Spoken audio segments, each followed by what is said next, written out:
철판 그 베트남 전쟁에 참여했던 미군의 군의관이었던 쿠시너라고 하는 소령이 그 자신의 품 안에서 죽어간 10명의 미군 포로들, 그들에 대한 기억을 회고록에 남겼습니다. 27명의 포로들이 함께 생활하고 있었는데 그 중에 10명이 세상을 떠났는데 그 중에 로버트라고 하는 한 하사가 있었습니다.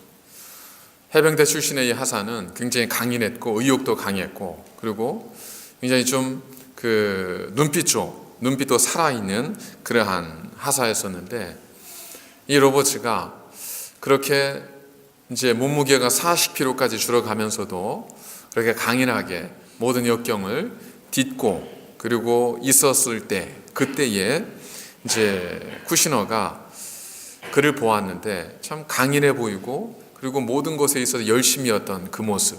왜 그런가 봤더니 그 당시에 베트남에서 그 월맹군들이 포로들을 통제하기 위해서 그 말을 잘 듣는 포로들을 몇 명 정도는 이제 석방을 해주곤 했다고 하죠. 그러니까 이 로버트 하사에게 이 월맹군의 장교가 다음은 네 차례야. 널 풀어줄 거야. 6개월 후에. 이 약속을 한 거예요. 그러니까 체중이 40kg로 줄어가고 그리고 고된 하루의 일상 속에서도 이 로버트 하사는 그 자기가 석방될 그날을 손꼽으면서 모든 이 어려움들을 잘 이겨나가고 있었던 거죠. 그러다가 6개월이 되었습니다.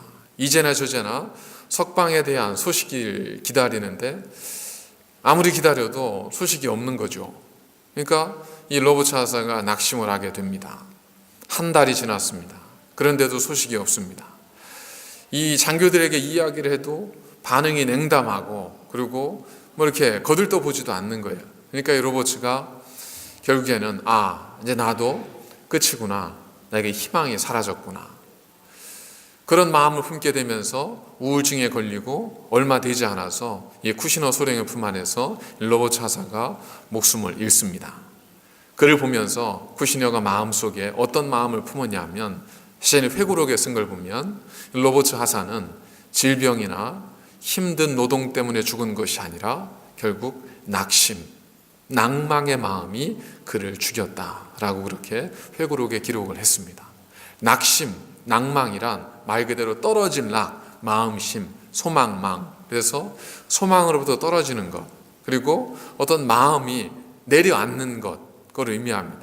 히브리어로 이 낙심은 샤하인데 이건 내려앉다, 눕다, 뭐 이런 뜻을 가지고 있습니다. 그래서 우리가 몸져 눕는 경우는 힘이 나고 용기가 날 때가 아니라 마음이 낙심될 때 몸져 눕지 않습니까?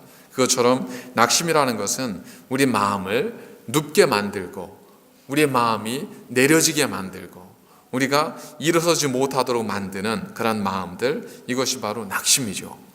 낙심이 한번 찾아오면 이게 굉장히 무섭습니다. 모든 것에 있어서 무기력하게 만들고 그리고 흥미를 잃게 만들죠. 저희들도 한두 번쯤 어떤 극심한 이 낭망의 마음들을 가지셨을 때가 있지 않으셨겠어요? 그때가 되면 밥 먹는 것도 싫고 뭐 어디 나가자고 해도 싫고 예배 드리는 것도 싫고 기도하기도 귀찮고 찬양 부르는 것도 힘들고 이것이 우리가 낙심하게 되면 낭망하게 되면 우리 겪게 되는 그러한 모습들이죠. 오늘 시편의 기자도 이제 그런 낙심과 낭망에 빠져 있었음을 스스로가 고백하고 있지 않습니까? 그런데 이 시편 기자는 그런 낙심과 낭망이 찾아왔을 때 그것 때문에 그냥 좌절하고 포기하지 않았습니다. 그는 어떤 식으로 이 낙심을 극복했는가? 오늘 말씀을 통해서 그 몇 가지 이유를 저희들이 살펴보도록 하겠습니다.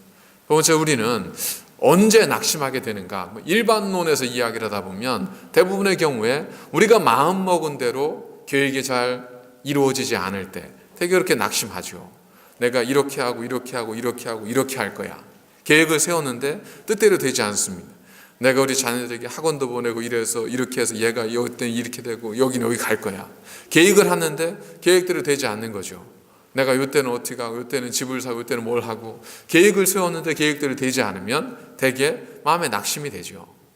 두 번째, 우리 마음대로 계획대로 되어지지 않을 때 낙심하기도 하지만 우리가 그 이유를 모를 때 왜 안 되지? 이것이 왜 그대로 안 되었지? 라고 하는 마음, 이유를 모르는 그런 어떤 그 마음이 생기게 되면 또 낙심하게 되죠. 나는 최선을 다했는데, 나는 열심히 했는데 왜 안 되지? 도대체 왜 안 된 거야? 이런 마음들이 우리를 낙심하게 만들죠. 또 내가 일이 제대로 안 됐습니다. 낙심이 되지만 힘을 냈습니다. 원인을 발견했어요. 그리고 최선을 다해 또 노력했습니다. 그런데도 안 되는 거예요. 도저히 안 되는구나. 이게 도저히 내 이름은 안 되는구나 라는 생각이 들고 그런 마음을 갖게 되면 또 우리는 어쩔 수 없이 낙심하게 된다는 겁니다. 또 언제 낙심해야 될까? 낙심은 다른 사람들로부터 우리가 어떤 불편한 이야기 혹은 그 실망스러운 이야기 혹은 비난의 소리, 이러한 것들을 들을 때 우리가 더 낙심하게 되죠. 기분이 굉장히 좋았습니다. 왜냐하면 모든 게 다 잘 됐거든요. 기분이 굉장히 좋았는데 어떤 사람을 만났어요. 그 사람이 나에 갑자기 지나가다 별 생각 없이 한마디를 툭 던졌는데 그게 마음에 불편한 거예요. 그럼 어떻죠? 나는 기쁜 일 이만큼 있으니까 저런 일 정도는 괜찮아. 그게 아니라 기쁜 일이 아무리 많이 있어도 그 말 한마디에 모든 기쁨이 마치 사라지는 것처럼, 안개처럼 사라지는 것처럼 그런 걸 느끼게 되지 않습니다. 우리는 다른 사람들로부터 좋지 못한 평가를 받을 때, 상처되는 말을 들을 때 우리는 또한 낙심하게 될 수 있습니다. 또한 다른 사람과 우리를 비교하게 되면 또 낙심하게 되죠. 같이 호주에 왔습니다. 같이 열심히 살았습니다. 근데 나중에 보니까 어쨌든 결과물들이 지금 보여지는 모습들이 다른 거죠. 그러면 왜 나는, 저 사람은 나와 똑같이 이렇게 했는데 왜 나는 그렇게 되지 못했을까? 나도 열심히 살았는데 왜 나는? 이라는 생각이 들면 우리가 어쩔 수 없이 낙심하게 되고 마음이 힘들게 되죠. 이처럼 우리가 낙심하게 되는 경우들은 수도 없이 많겠지만 대부분의 경우들을 살펴보면 우리가 언제 낙심하게 되는가? 결국 자기중심적인 삶을 가지고 살아갈 때 우리는 낙심하게 될 수밖에 없다는 겁니다. 왜냐하면 우리가 아무리 나를 내 중심에 세워놓는다 할지라도 우리는 연약하지 않습니까? 우리는 아무리 원하고 바라여도 우리의 뜻하는 대로 되지 않는 일들이 사실은 되는 일보다 더 많지 않아요. 그렇기 때문에 자기중심적인 삶, 난 이렇게 할 거야, 난 이렇게 했어, 나는 최선을 다했어, 왜 내가? 라고 하는 생각을 가지고 살아가다 보면 어쩔 수 없이 불편한 낙심이라고 하는 어떤 얼굴과 우리가 만날 수밖에 없다는 겁니다. 그래서 신앙이라고 하는 건 뭐냐면 성경에 보면 그 예수님께서도 그렇고 성경의 선지자들도 너희가 낙심하지 말지니 때가 이르면 하나님끼리 약속의 말씀을 주시잖아요. 너가 선을 행할 때 낙심하지 말라. 때가 이르면 주께서 높이시리라. 이런 말씀을 통해서 낙심하지 말라고 하지 않습니까? 결국 신앙이라는 건 뭐겠습니까? 신앙이란 삶의 무게중심이 나에서 하나님으로 옮겨지는 거잖아요. 이전까지는 내가 했고 내 것이었고 내 삶이었지만 신앙이란 내 삶이 아니라 하나님의 것이고 내 삶의 주인이 내가 아니라 하나님이고 내가 하는 것이 아니라 하나님이 하시는 것이라고 하는 무게중심의 이동이 신앙이지 않습니까?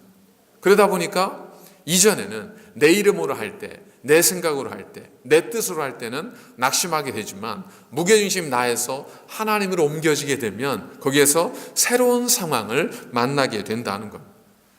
무게중심이 나에서 하나님으로 옮겨졌던 삶, 그것이 누구였냐면 오늘 고라자성이라고 기록되어 오고 있는 이 시편 42편의 기자가, 이 시인이 고백하는 그의 신앙과 고백하는 그의 노래에 다 담겨 있습니다.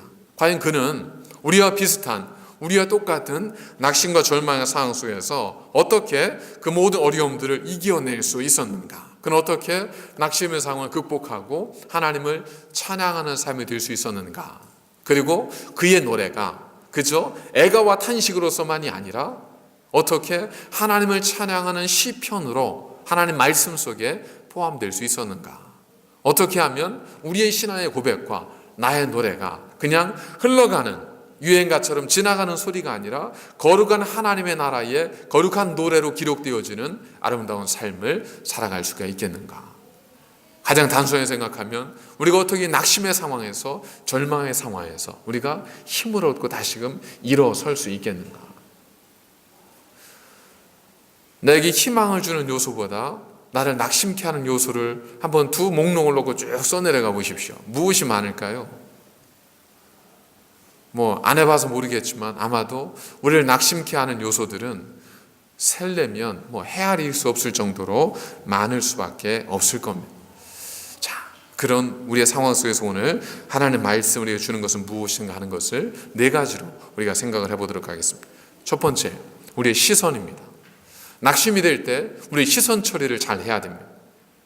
낙심이 될 때 우리의 시선이 여전히 나를 향해 있으면, 그리고 문제를 향해 있으면 우리는 그 낙심의 상황에서 벗어나기는 참 쉽지 않습니다.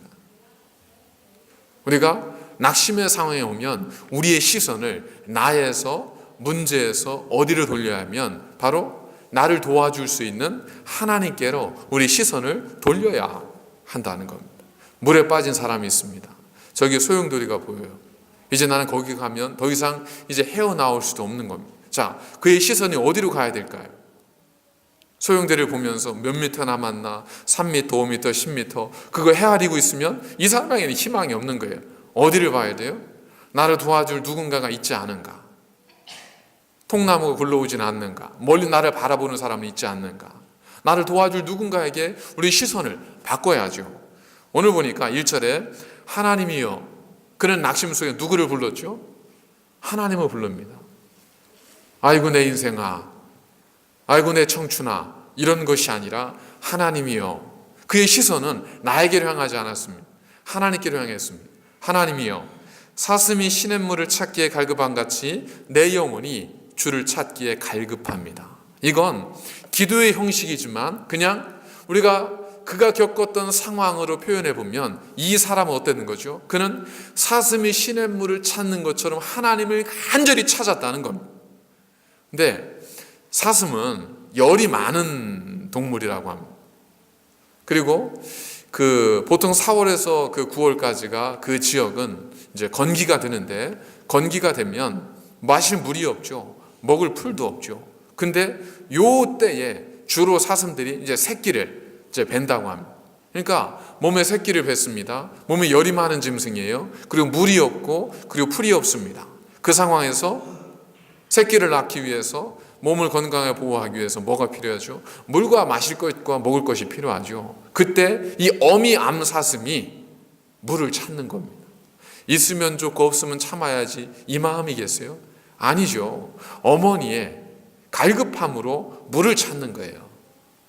그 마음으로 지금 이 시인은 하나님을 찾고 하나님을 바라고 있다는 거예요. 그렇게 대단할 건 없겠지만, 그러나 우리가 한번 이 시인의 마음을 헤아려 볼 필요가 있지 않겠습니까? 여러분, 이 시대가 이 사슴과 같이 하나님을 찾는 시대라고 생각하십니까? 우리 그리스도인들이 이 시인과 같이 이 어려운 상황 속에서 사슴이 시냇물을 갈급함으로 찾는 것처럼 이 시대와 이 교회와 우리가 그리스도인으로서 이와 같은 마음으로 하나님을 찾고 하나님을 구하고 하나님을 바라는 그런 시대라고 생각하세요? 여러분의 주변 속에 여러분과 함께 신앙생활하는 교우들 가운데 혹은 가족들 가운데 이 시인이 사슴이 시냇물을 찾기에 갈급함처럼, 그렇게 갈급함을 가지고 하나님을 찾았던 것처럼 여러분들 주변에 그 마음으로 하나님을 찾고 하나님의 이름을 부르고 하나님을 구하는 사람들이 얼마나 되신다고 생각하세요?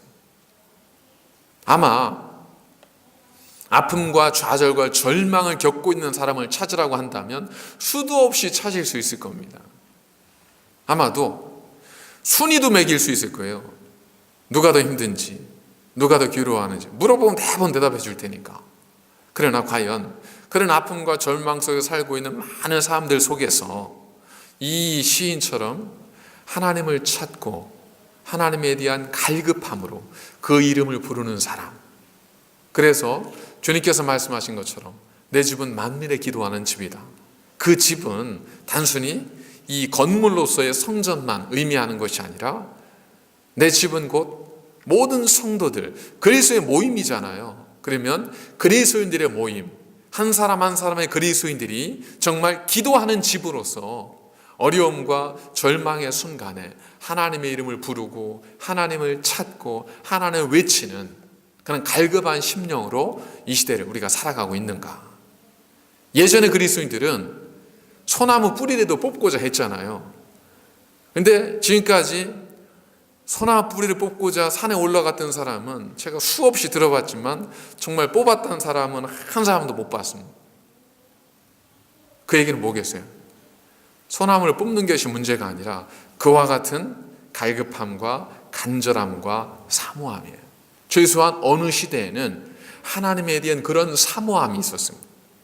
하나님이 안 되면 안 된다고 하는, 하나님이 나를 붙들어주지 않으면 나는 살아갈 수 없다고 하는 그런 사모함과 간절함의 고백이 교회의 기도가 되고 제단의 눈물이 되었을 때가 있었습니다. 과연 지금 우리는 어떤가? 그 시대보다 나아진 건 있지만 그렇다고 해서 고난이 사라졌는가? 그러진 않잖아요. 그러면 우리는 그때 그분들처럼 하나님을 향한 그런 갈급함으로 하나님을 찾고 있는가? 혹 하나님이 나의 주, 나의 영원한 생명의 주가 아니라 마치 다원주의 속에서 하나님도 나의 주가 될 수 있다고 고백하는 그러한 고백같이 우리도 혹시 그렇게 하나님을 고백하고 있지는 않은가?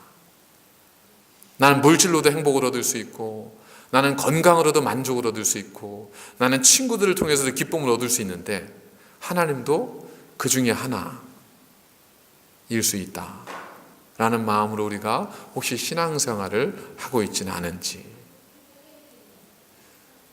오늘 시인은 우리에게 이 사실을 깨닫게 하고 있다는 겁니다. 자, 그럼 하나님께서는 왜 우리가 그토록 하나님을 목매어 찾기를 원하실까? 그런 거 아닐까요? 아주 여러분들이 억울한 거 있잖아요. 그런데 결혼하기 전에 한번 나 아니면 죽겠다고 하는 사람 한 5 정도만 있었으면 자, 내가 지금 이렇게 후회하진 않을 텐데 하는 분들도 계실 수 있을 텐데, 그와 같이 나에게 목매면서 나 아니면 안 된다고 하는 사람들을 보면서 내 존재감을 느끼고 내가 그래도 이 정도 되는 사람이야, 이 기쁨과 만족을 얻기 위해서 하나님께서 그렇게 우리에게 부르짖으라고 하실까요? 그건 아니잖아요. 마치 부모와 자녀의 관계를 생각해 보십시오. 생일이 됐습니다. 어떤 그 상황이 됐습니다. 자녀들은, 부모는 자녀를 생각하잖아요. 가정의 달인데 부모는 자녀를 생각하고 한 사람 한 사람을 생각하잖아요. 그래서 자녀는 생각합니다. 우리에게 7 형제가 있는데 뭐 이번에 5명 가니까 나는 안 가도 뭐 다수가 가니까 뭐 괜찮겠지. 부모님 마음에 서운함이 없으시겠지. 별거 없겠지. 그렇지만 부모는 그게 아니지 않습니까? 부모는 다수로 만나는 것이 아니라 한 사람 한 사람으로 만나는 거잖아요. 그러니까 한 사람과 대화하기를 원하시고 한 사람과 교제하기를 원하는 것이 부모의 마음이지 않습니까? 마찬가지로 하나님도 우리가 하나님을 부르고 하나님을 찾는 것, 우리가 애걸복걸하는 모습을 보고 싶으신 것이 아니라 바로 그와 같이 하나님이 우리와 친밀한 관계를 맺기를 원하신다는 겁니다. 그것이지 우리가 주님께 매달리고 우리가 안쓰러운 모습 보이고 그걸 하나님 원하시는 것이 아니잖아요. 그죠? 그 하나님 우리와 만나기를 원하신다는 거예요. 너희가 나를 찾고 찾으면 결국 목표는 뭐예요? 만나는 거예요. 내가 너희를 만나기를 원한다. 근데 왜 우리만 하나님께 가야 돼요? 이 하나님 우리를 어떻게 하셨습니까? 그는 근본 하나님과 본체시나 하나님과 동들됨을 취할 것을 여기지 아니하시고 종의 형체고 사람의 몸을 입어 이 땅에 오셨지 않습니까? 성육신, 이것이 우리가 하나님의 사랑이에요. 이것이 우리가 하나님의 헤세드예요. 이미 우리에게 대한 하나님의 사랑을 보여주셨어요. 그래서 하나님은 그 사랑을 통해서 우리와 하나님이 가까워지기를 원하시는 거예요. 그래, 내가 보냈으니 그 주를 통하여, 예수를 통하여 나를 만날 수는 없겠느냐. 이 시인은 그 고난을 통해서 하나님의 이름을 부르짖었고 갈급함을 가지고 하나님께 나아갔다는 거예요. 우리 시선이 중요합니다. 시선 처리가 중요해요. 우리가 어디에 시선을 두느냐, 문제나 내가 아니라 하나님께 우리 시선을 두어야 한다는 겁니다. 두 번째, 우리가 낙심에서 벗어나기 위해서는 우리의 언어 사용이 중요합니다. 소망의 언어, 소망의 언어를 우리가 가질 수 있어야 한다는 겁니다. 5절과 10절에 보면 시인은 자기에게 이야기합니다. 독백으로 이야기하죠. 내 영혼아, 내가 어찌하여 낙심하며 어찌하여 절망해 하는가? 너는 여호와 하나님께 소망을 두라. 자기에게 하는 얘기예요. 근데 5절과 11절 조금 바뀌어요. 처음에는 어떻게 하죠? 처음에는 내 영혼아 어찌하여 낙심하며 어찌하여 내 속에서 불안해하는가? 너는 하나님께 소망을 두라. 그가 나타나 도우심을 말미암아 내가 여전히 찬송하리로다. 굉장히 나에게 하는 얘기지만 제 3자와 같이 너는 그러잖아요. 그러다가 11절에 하니까 뭐라고 하죠? 내 영혼아 내가 어찌하여 낙심하며 어찌하여 내 속에서 불안해하는가? 너는 하나님께 소망을 두라. 나는, 이건 뭐예요? 제 3자로서만 이야기하는 것이 아니라 자기의 고백이에요. 나는 스스로에게 얘기하는 겁니다. 나는 그가 나타나 도우심으로 말미암아 내 하나님을 여전히 찬송하리로다. 너에서 나로 바뀌었어요. 어떻게 바뀌었냐면 계속 이야기하다 보니까 처음에는 그냥 혼잣말로 했는데 나중 되니까 그것이 나의 고백이 되는 거예요. 심리학자들이 우리가 대화할 때 사용되는 단어의 수를 헤아려 보니까 보통 어떤 상대방과 대화를 할 때 1분에 우리가 사용하는 단어의 수가 한 150개에서 많으면 300개 정도 된다고 합니다. 그런데 우리가 혼잣말을 하면 나에게 이야기할 때, 나 자신과 대화할 때, 그건 이제 혀를 굴려가며 대화하지 않는 경우도 있을 수 있겠죠. 그러니까 우리 머릿속으로 생각으로 대화할 수도 있겠죠.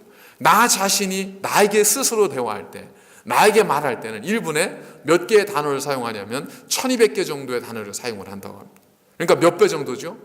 다른 사람과 대화할 때보다 내 자신이 나와 대화할 때 최소한 3배, 4배 이상의 단어를 많이 사용하는 거예요. 우리가 지나가다가 사람부터 들었던 한마디 말 때문에도 내 모든 기쁨이 싹 사라지는데 내가 스스로에게 던지는 말은 다른 사람에게 하는 말보다 3배는 많습니다. 그 말이 어떤 말이냐에 따라서 내 삶이 좌우되지 않겠어요? 여러분, 스스로에게 어떤 말씀을 전하세요? 어떻게 이야기하세요? 지난번 2016년 브라질의 리우 올림픽에서 이 에페 펜싱 경기가 있었습니다. 그때 한국의 박상웅이라고 하는 이 선수가 있었습니다. 박상영이라고 하는 선수인데 이 선수가 사실 금메달 기대주는 아니었다고 하죠. 그런데 이 선수가 에페에서 이제 최종 결승전까지 올라간 거예요. 그래서 결승전에서 2라운드가 끝났습니다. 그때 점수가 뭐였었냐면 그때 점수가 12대 9 정도 됐다고 해요. 에페는 15점이 되면 이제 끝난다고 해요. 12대 9니까 3점만 상대방이 먼저 이기면 이제 끝나는 거예요. 2라운드가 끝났습니다. 이 박상영 선수가 쉬는 동안 휴식을 취하는 동안 카메라에 클로즈업이 됐는데 이 박상영 선수가 카메라 보니까 뭘 혼자 중얼중얼 거리는 거예요. 그래 나중에 무슨 얘기였냐고 이제 궁금해서 기자들이 물어봤습니다. 그랬더니 그가 하는 얘기가 나는 할 수 있다, 나는 할 수 있다. 이 얘기를 스스로 계속 혼잣말로 계속 되뇌었다는 거죠. 그러면서 이제 박상현 선수가 스스로에게 정말 굉장히 좀 폐색이 짙었던 상황에도 포기하지 않고 자신에게 나는 할 수 있다, 나는 할 수 있다. 그 얘기가 결국 그에게 스스로에게 도전이 되고 용기가 되어서 결국에 나중에 어떻게 됐냐면 14대 12까지 몰렸지만 마지막 극적으로 3점을 먼저 따서 15대 14로 금메달을 따게 됐습니다. 혼잣말하면 금메달 따느냐? 그건 아니겠지만 어쨌든 우리는 다른 사람들과 나누는 대화보다 내 자신이 나에게 던지는 말이 더 많아요. 3배나 4배는 많아요. 그러니 그 3배 이상 되는 그 단어가 어떤 언어들로 채워지느냐에 따라서 내가 영향을 받지 않겠어요? 그 단어들이 절망과 탄식과 좌절과 원망과 불안과 이런 단어로 가득 채워져 있다면 나는 안 돼, 왜 이러냐, 어쩌면 좋냐, 끝났어. 이런 단어들이 내 스스로에게 던지는 단어들 꽉 차져 있다면 어떻게 그 속에서 내가 벗어날 수 있겠어요? 스스로가 벗어나지 못하는 거죠.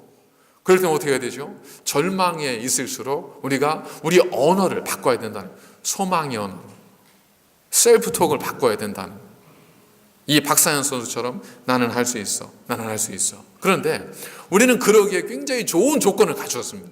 어떤 조건이냐면 우리는 어쨌든 모이잖아요. 그리스도인들이 목장 모임으로도 모이고 기도 모임으로도 모이고 예배를 통해서도 모이고 뭐 봉사한다고도 모이고 다 모이잖아요. 모이면 내가 대개 하는 얘기가 뭐예요? 모여서 뭐 이런저런 얘기도 하지만 그래도 말씀을 통해서 서로 얘기하고 권면하지 않습니까? 모여서 누가 더 힘든지 그거 가지고 싸우지 않잖아요. 그렇게 대충 이야기하다가도 한 사람이 근데 하나님께서 우리 이렇게 도와주시는 것 같아요. 내가 어려울 때 이런 말씀을 주셨어요. 그 얘기하고 나면 또 그런 말씀들로 채워지잖아요. 그죠? 희망의 소리, 말씀의 소리들로 우리가 채워지잖아요. 그럼 어떻게 돼요? 그런 대화와 그런 나눔, 언어, 단어가 바뀌어지게 되면 어쩔 수 없이 그나 영향을 받을 수밖에 없습니다. 바뀌는 거예요. 그러니까 잘 되는 집, 안 되는 집, 잘 되는 교회, 안 되는 교회, 뭘 보면 알아요? 그 교우들이 사용하는 단어들을 보면 되게 이제 짐작이 되고 아는 거죠. 그들의 표정들을 보면 되게 아는 거죠. 가서 보니까 맨 안 되는 거고 안 될 이유들만 찾으면 안 되는 거예요. 그러나 안 되는 것 같은데도 되는 이유들만 찾으면 그게 어떻게 되는 거예요. 그러니까 우리가 언어들을 좀 우리 저 스스로가 점검하면서 바꿀 필요가 있다는 겁니다. 내 생각에는 내 경험으로는 이것이 아니라 마리아도 그거잖아요. 아니 어떻게 처녀가 아이를 낳습니까? 그럼 저 맞아 죽습니다. 이건 한 여인으로서 마리아 이야기지만 그는 믿음 안에서 고백합니다. 주여 당신의 여종입니다. 저는 그러니 당신의 말씀대로 내게 이루어지이다. 고백했을 때 언어가 바뀌었잖아요. 얼마나 낙심되고 절망된 상황이었어요. 그러나 언어가 바뀌었어요. 왜 바뀌었어요? 자기를 중심에 두지 않고 주의 종으로서의 자기의 삶을 바라본 거예요. 그랬더니 주님의 종이기에 좀 당신의 뜻대로 이루어지기를 원합니다. 그게 어떻게 됐습니까? 오히려 그 이름 때문에 사람들이 혼란해졌잖아요. 뭐 캐톨릭에서는 마리아, 그것 때문에 기독교와 좀 이러저러 하잖아요. 뭐 이게 그 우상 숭배도 아니다 하면서 그 이름이 그저 한 여인의 이름으로 스쳐지갈 이름이 되는 것이 아니라 그 이름이 존귀한 이름이 되었지 않습니까? 뭐 때문에 그렇죠? 낙심해야 될 그 순간에 그가 하나님을 바라보았고 언어를 바꾸었어요. 여러분 한번 생각해 보십시오. 여러분들 계획을 세웠습니다. 아무리 생각해도 안 돼요. 내 생각엔 안 돼. 이거지만 한번 주어를 바꿔보세요. 소망연을 바꿔 보십시오. 내 생각은 안 되지만 하나님이 함께 하시면 어떻게 될까? 내가 하나님의 자녀인데 내가 하나님의 자녀라 하나님께 도와주시지 않을까? 하나를 도와주시면 될 수도 있지 않을까? 최소한 이렇게는 바뀔 수 있잖아요. 조금 더 믿음의 단계로 나아가면 내게 능력 주시는 자 안에서 모든 것 할 수 있기에 내가 믿음 가지고 나아가 하나님 나를 도와주실 거예요. 언어가 바뀌는 거죠. 주어가 바뀌어져 버리면 우리 언어가 바뀌어진다는 거예요. 자꾸 나를 주어로 두지 말고 하나님 내 인생의 중심으로 두고 그걸 통해 우리 언어를 조금씩 바꿔가신다는 겁니다. 세 번째, 낙심될 때 우리가 해야 될 가운데 하나는 뭐냐면 기억입니다. 기억. 우리는 사실 여러 가지 많은 기억들로 살아가잖아요.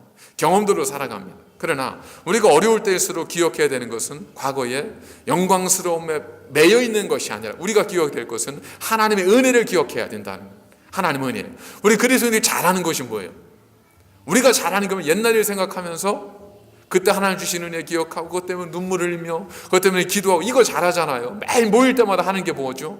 내일 잘합시다. 우리 열심히 합시다. 이 얘기만 하는 게 아니라 옛날 얘기 또 하고 그 전에 베풀었던 은혜 또 하고 받은 은혜 또 하고 얘기하면 서로 계속 의견을 나누는 거 아니에요. 말씀이라는 것이 뭐예요, 여러분?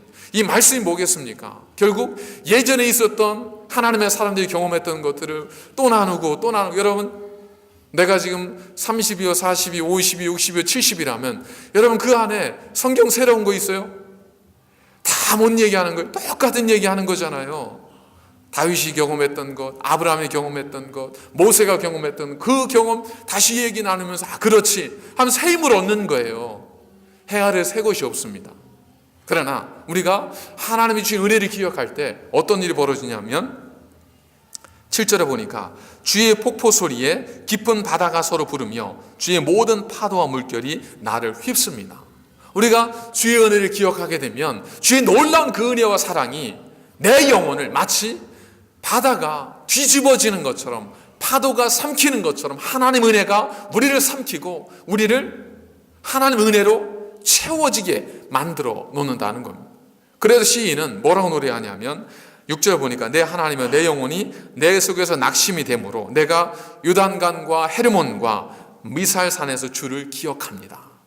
이거는 지명 어떤 곳이냐면 마치 독립운동을 하는 이 독립투사들이 그 만주벌판을 뛰어다니다가 우리 고국을 생각할 때 어떻게 생각하냐면 압록강, 두만강, 그리고 백두산, 여기에서 내가 우리 고국을 생각합니다. 이해가 똑같은 거예요.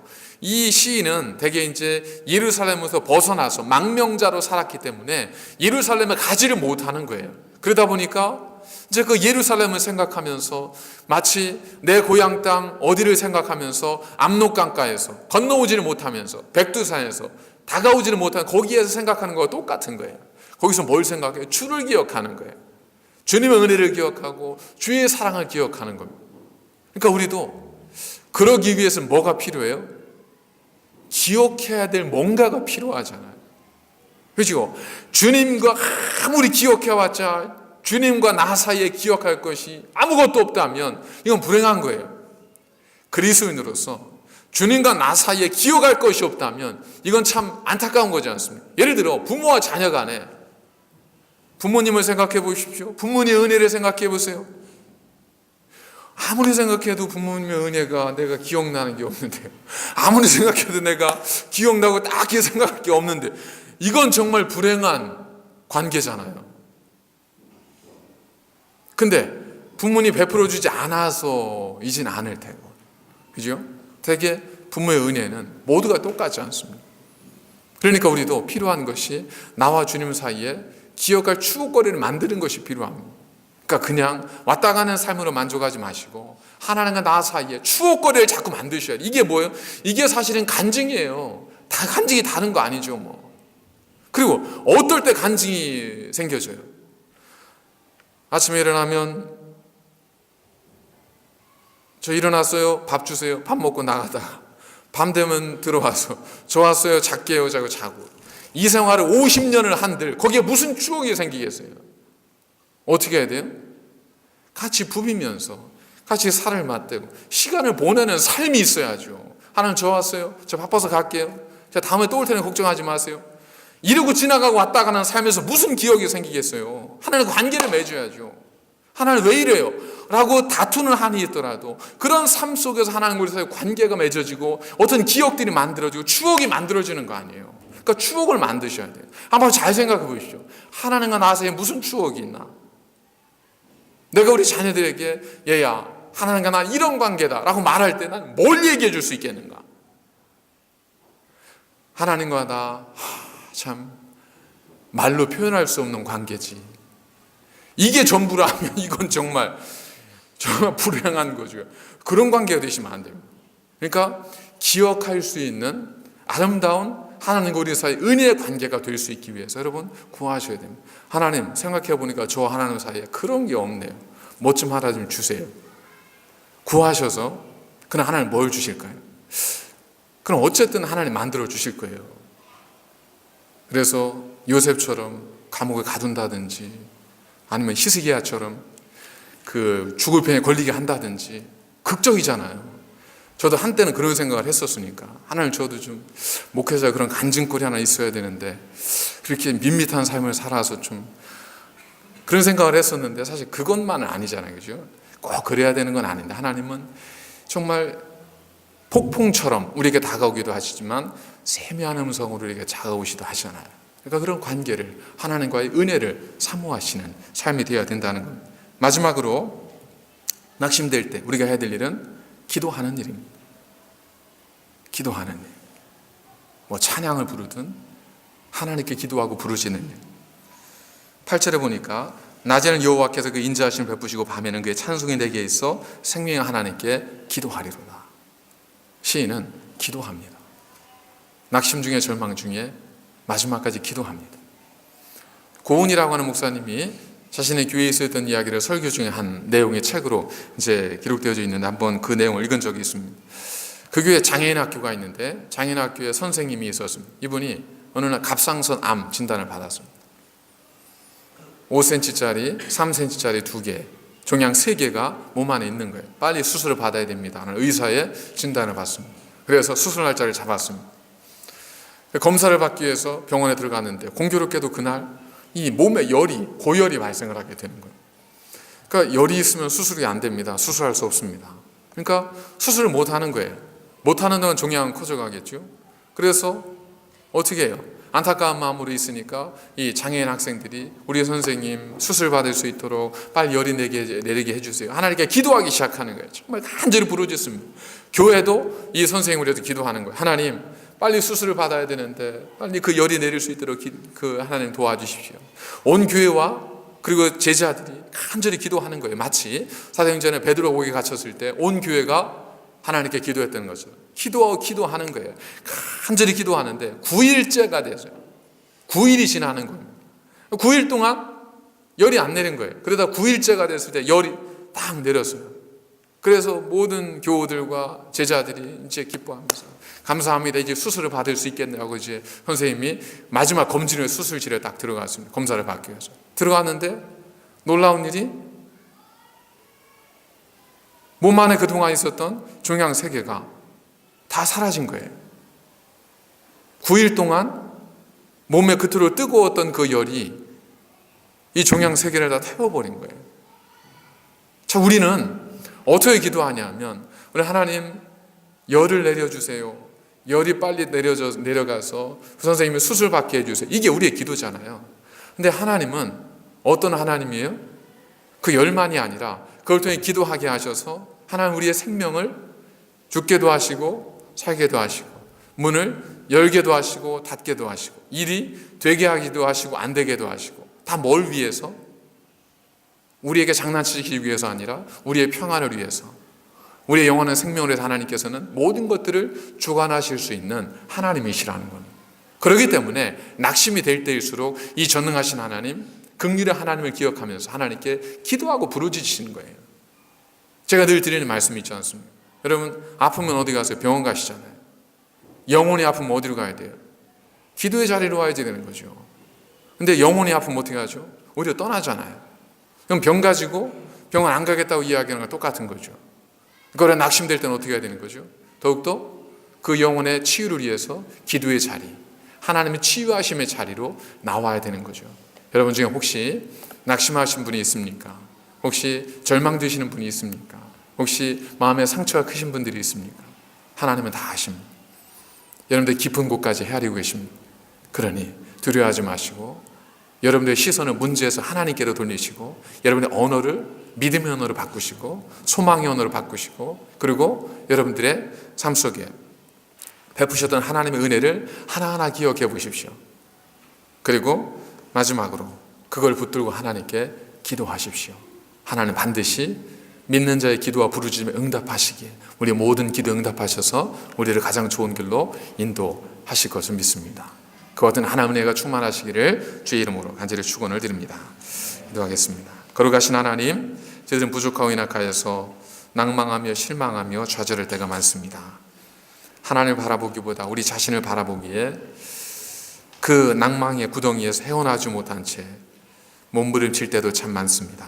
하나님, 우리가 이 시간 주님을 바라며 주님께 구하오니 우리를 모든 낙심, 낭망, 좌절에서 벗어나게 하시고 하나님의 거룩한 손을 붙들고 담대히 승리하는 삶이 되게 인도하여 주옵소서.